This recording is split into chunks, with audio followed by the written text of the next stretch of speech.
We used to make money all different kinds of crazy ways. I told you we went on telephone calls.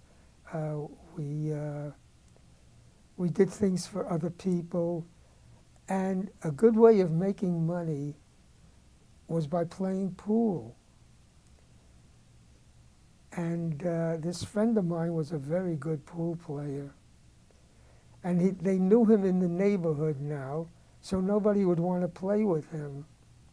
So what we did, we went partners. I had a few dollars and he had a few dollars, and we went to pool rooms outside of the neighborhood. And he put on a yarmulke, and he had a Yiddish paper, he had the fuvitz, and he sat there, watched them playing pool, and reading the paper and watching them, wearing his yarmulke, and he said, "Pardon me, but can I play with you?" And they looked at him and they said, "Well, this guy, I'm going to take his money." And they said, "Sure, and we'll play for so much a ball."